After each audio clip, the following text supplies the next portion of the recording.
பிரியமானவர்களே, ஆண்டவர் இயேசுவின் நாமத்தில் வாழ்த்துக்கள்.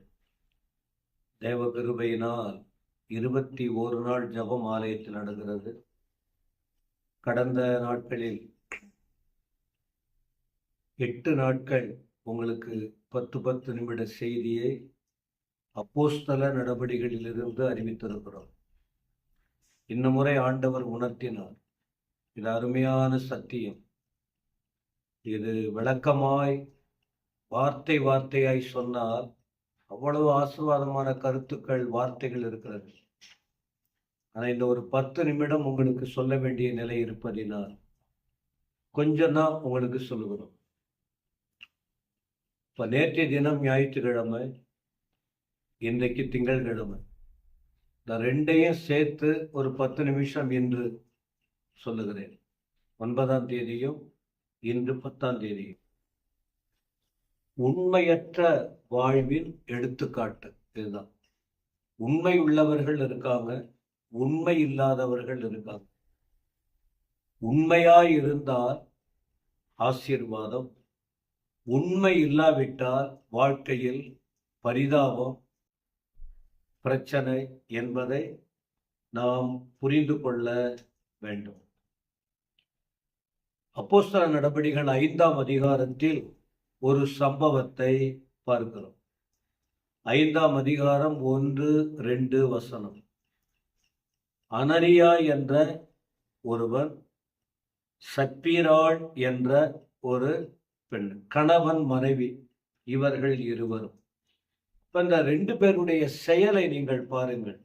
கணவன் மனைவின்னா ஒரு நல்ல அன்பாய், ஒரு ஐக்கியமாய், தெய்வீகமாய், தேவனுக்கு மகிமையாய் இருக்க வேண்டும்.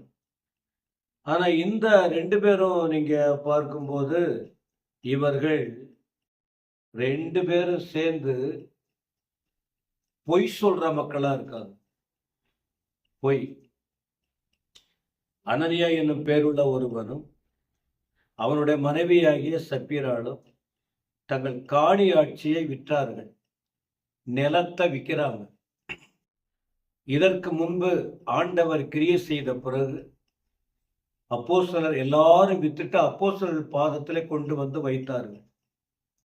இந்த 2 பேருகிட்ட எந்த அப்போஸ்தலரும் கேட்கவில்லை.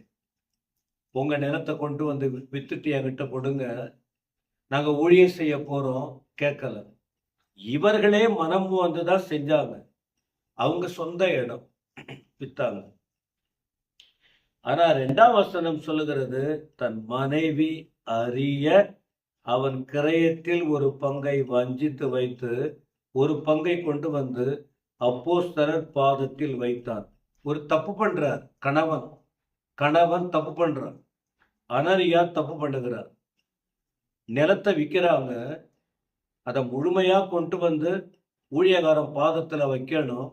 அப்படிதான் இதுக்கு முன்ன வச்சிருக்காங்க.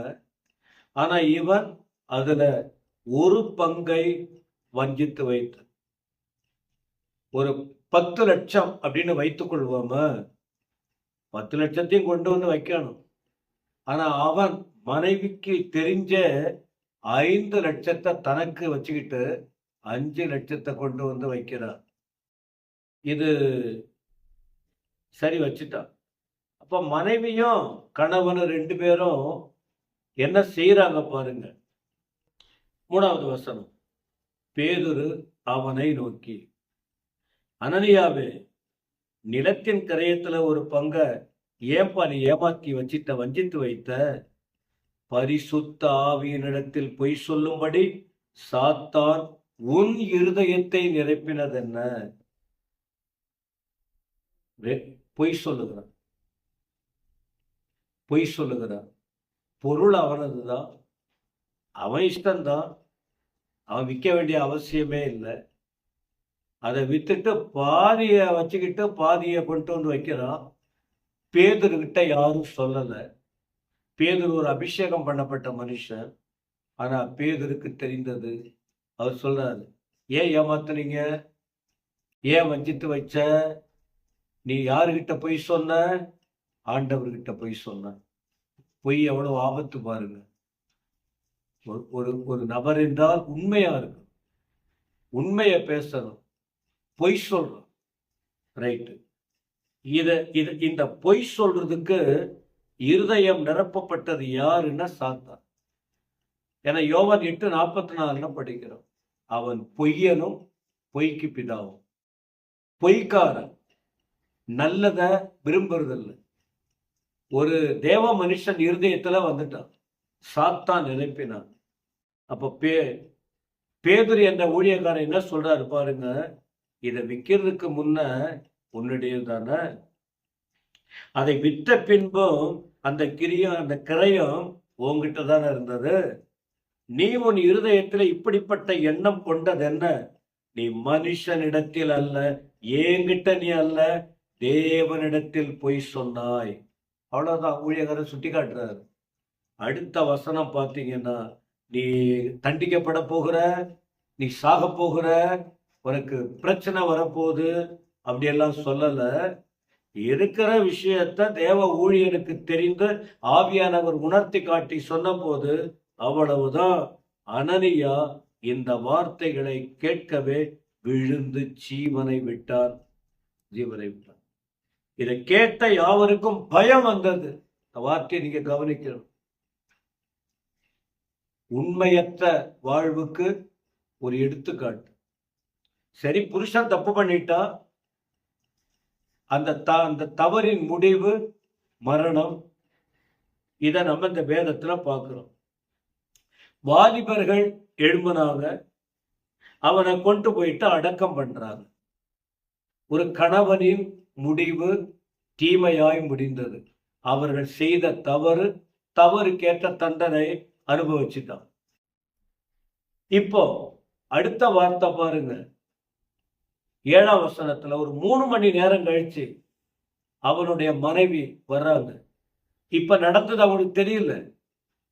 அனனியா வாழ்க்கையில் ஏற்பட்ட இந்த மரணம், இந்த சம்பாஷணை, இந்த விஷயம் சப்பீராளுக்கு தெரியல.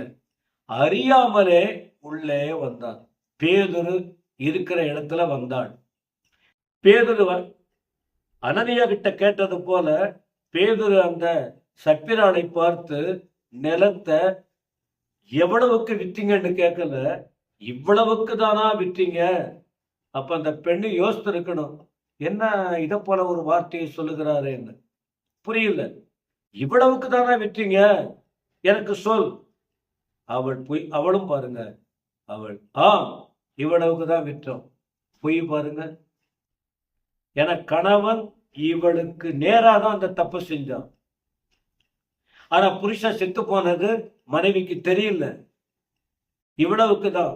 இவளும் பொய் சொல்லுகிறாள். உண்மையை தானே சொல்லணும். இவளும் பொய் சொல்லுகிறாள். 9ஆம் வசனம், பேதுரு அவளை நோக்கி, ஏன் 2 பேரும் தேவனுடைய ஆவிய, கர்த்தருடைய ஆவியை சோதிக்கிறதுக்கு நீங்க ஏன் ஒருமனப்பட்டீங்க? ஏன் ஒருமனப்பட்டீங்க? உங்களுக்கு தானே. உங்களை யாராவது கேட்டாங்களா? உங்களுக்கு தானே. ஏன் இப்படி ஒருமனப்பட்டீங்க? அதனால இதோ உன் புருஷன் செத்து போயிட்டான். இப்பதான் அவளுக்கு அதிர்ச்சியா இருக்கு. இதுக்கு முன்ன தெரியல. புருஷனை அடக்கம் பண்ணினவங்க அப்பதான் வந்து நிக்கிறாங்க. உன்னையும் வெளியே கொண்டு போவார்கள். ஊழியக்காரன் சொல்ற வார்த்தை ரொம்ப முக்கியம். 10ஆம் வசனம், அவள் பேசுவதற்கு வாய்ப்பே இல்லை. என்னை மன்னிச்சிடுங்க, என் புருஷன் அந்த தப்பு பண்ணினா, என்னை மன்னிச்சிடுங்க சொல்றதுக்கு சான்ஸே இல்லை. உடனே இல்ல, எந்த அளவுக்கு ஆவியானவர் இறங்கின உடனே எவ்வளவு பெரிய அற்புதங்கள், எவ்வளவு பெரிய கொடூரமான விடுதலை, அந்த காரியங்கள் நடந்திருக்கு பாருங்க. எவ்வளவு பவர்ஃபுல் அந்த நாட்கள்ல. அப்போ உடனே அவருடைய பாதத்தில் விழுந்து ஜீவனை விட்ட செத்து போயிட்டார். வாலிபர்கள் வந்து மரித்து போனதை கண்டு அவளையும் வெளியே எடுத்துட்டு போயிட்டு புருஷனை எங்க அடக்கம் பண்ணாங்க? சபையார் எல்லாரும் அங்கதான் அடக்கம் பண்ணாங்க. 11ஆம் வசனம், சபையார் எல்லாரும் இவைகளை கேள்விப்பட்ட மற்ற யாவருக்கும் பயம் உண்டாயிற்று. 5ஆம் வசனத்துல அந்த பயம் வந்துச்சு. அனனியா விழுந்து செத்து போன உடனே 11ஆம் வசனத்துல சப்பிராலும் விழுந்து 2 பேருமே விழுந்த உடனே செத்து போயிட்டாங்க. உடனே பயம் வந்தது. எனவே எனக்கு அன்பான தேவ ஜனமே, இதெல்லாம் வேதத்தில் ஆண்டவர் எழுதி வைத்திருக்கிறார். எதற்காக தெரியுமா? ஆண்டுடைய பிள்ளைகள் ஜாக்கிரதையா இருக்கணும். ஆண்டவர்கிட்ட பொய் சொல்லக்கூடாது. யாருகிட்டையும் பொய் சொல்லக்கூடாது. உண்மையா இருக்கணும். ஆண்டவர்கிட்ட போராடக்கூடாது. நம்முடைய மனசாட்சி தப்பு செய்தா குத்தம். மனசாட்சியை கடினப்படுத்திக் கொள்ளக்கூடாது. அப்ப இப்படிப்பட்ட சம்பவம் எனக்கும் உங்களுக்கும் ஒரு எச்சரிப்பை கொடுக்கிறது. கடைசி காலத்தில் வாழுகிறோம். மனுஷன் எதை விதைக்கிறானோ அதை அறுப்பான். பொய்ய விதைச்சாங்க. அந்த பொய்யின் பலன் பாருங்க, 2 பேரும் உயிரும் போயிடுச்சு. இதை கேட்கிற அருமையானவர்களே, நீங்கள் நன்றாக இருக்கணும். நீங்க உண்மையா இருக்கணும். ஆபத்து வரும், ஜாக்கிரதையா இருங்க. வசனத்துக்கு பயப்படுங்க. பொய் சொல்லி வாழாதீங்க. உங்க வாழ்க்கையை காத்து கொள்ளுங்க. இந்த சம்பவம் எனக்கு உங்களுக்கு எடுத்துக்காட்டு. எனவே புரிந்து செயல்படுவோம். கர்த்தருக்காக வாழுவோம். ஆண்டவர் உங்களை ஆசீர்வதிப்பாராக. ஆமென். ஆமென்.